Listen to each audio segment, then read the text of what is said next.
Hello, everybody, and welcome back to Football Manager Experiments. This is part 3 of our £1 billion challenge, where we have given Billericay Town, originally of the Vanarama South, £1 billion to see how far up the Football League they can go.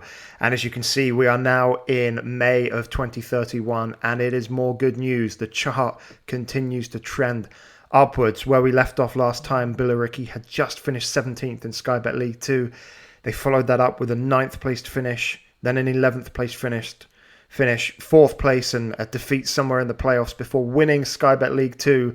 And in their first season, Sky Bet League 1, they have finished 11th. Let's just have a quick look at that league table. So 68 points, that's pretty good indeed. Always tight in League 1, as we all know. 18 points above the relegation zone and only 6 points off a playoff. 17 wins, 17 draws, 12 defeats, goal difference of 16. So very, very impressive indeed. So let's have a look at the schedule, see if there's any notable cup runs here. Got through to the third round of the Carabao Cup before losing to Villa.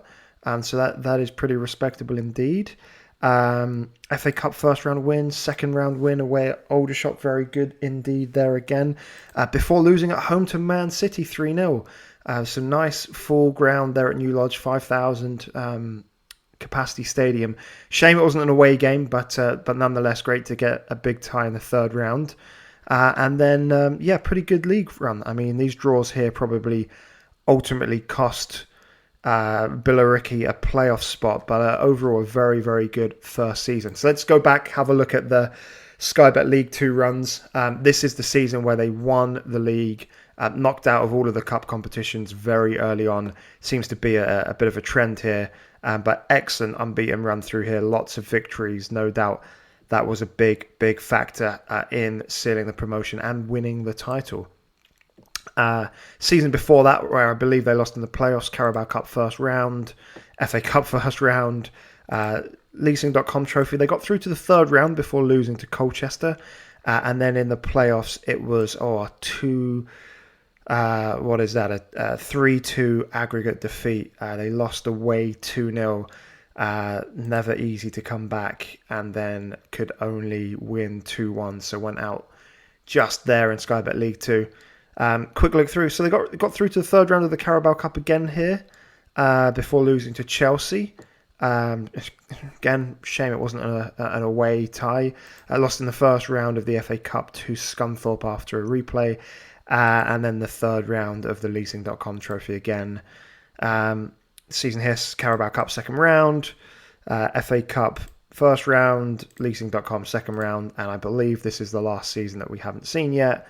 Not much to write home about there in the cup runs either. So all good there. Let's have a look at the transfer history and see what's going on. So it looks like Billericay have been spending a lot of money. They bought someone for £10 million. Let's go back then to sort of where we left things off and see who's come in. So they spent £3.7 million. That is just insane for a team in the League 2 they were at the time. So they signed Fabio Carvalho. He's come up a number of times for you guys, I'm sure. Paid £1.1 million for him. He's done pretty well for them in Sky Bet League 2. I think that was the season they got promoted, before he left on a free transfer. Who needs to worry about selling players when you've got £1 billion, right? So he was the biggest signing of that season. Actually, no, he wasn't. Dave Powell was. Another guy came in for £1.3 million. Didn't do too much for 2 seasons before being sold for 150k. That really is the running theme here. So the year after that, 2.4 million was spent. Will Baldock was the biggest signing there, coming in from Reading, still at the club. Had a very good first season in League 2, and then has done okay ever since. Nothing outstanding, unfortunately, there. And then I think we get, this was a season where they decided to consolidate a little bit. Only 650k spent this year. It's like, maybe the chairman, hid the checkbook or something. But the season after this, things get crazy. Look at this money being spent here by Billericay. Financial fair play completely out the window. Jared Amankwa, he came in from Man City for a huge fee. Regen youngster, Uh, 40 games, 3 goals, 5 assists, pretty good there. And then 3 goals, 9 assists the year after in League One. So decent for the midfielder, attacking midfielder. The other big player coming in, James Adams, again, pretty young, came through the ranks at Preston. And he actually has had a very good time of things. Very impressive in the promotion season. And then a very respectable 7 assists in the first year in League One there. Any other big signings? No, there's a few other guys here. Let's just have a look at Dan Romans. He came in from Portsmouth, 575k. Again, pretty good. I assume he's been playing attacking left midfield with those returns. Pretty good indeed. 13 goals in the promotion season and 10 in the season just gone. Wow, really impressive. And then the last year, Liam Wainwright. He was the main guy that came in. Purchased from Doncaster, 2.2 million. Pretty good first season. 6 goals, 2 assists, 6.9 average rating. So let's just go through and have a look at the current squad before we see how the money's going. We'll start with the wages, bearing in mind that they're in League One at the moment. So pretty sizable wages. I think they've come down a little bit. It's typically what I've seen in these types of experiments before. There is a period where they're just spending stupid money. But now they've consolidated a little bit. They're still spending a heck of a lot of money on wages for a team in League One. But much, when you've got £1 billion, you can do whatever you want. And let's just have a look at the season stats as well. So Stephen Fox, 51 games. I think that's basically ever present there. And then a few other players. Brian Chester, he had a very good season. He's currently wanted by Sheffield Wednesday. Let's just have a look at Brian Chester. He came in for 400k and has done very well for them. He must be playing up front there. If we can get back to the right screen. Average rating wise, Jerry Gleeson only 6 appearances, and then a few of the other guys that we've looked at, some of the big money signings here. So all very good indeed. We'll just check out the managers as well. So Andy Hessenthaler was in charge last time we left things off. He didn't last long. That is no surprise, given Andy Hessenthaler's management record. 1 year, 201 days. And then Mark Robbins was the man that came in. He helped seal promotion. He's been in charge for over 3 years, coming up to 4 years now. 46% win ratio.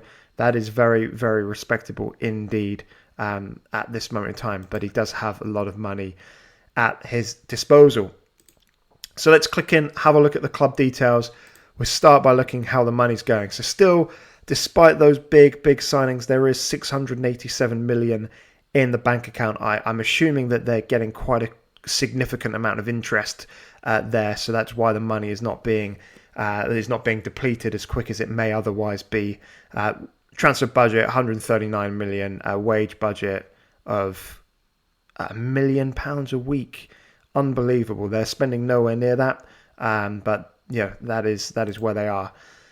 Reputation continues to go up. That's great to see. 4375.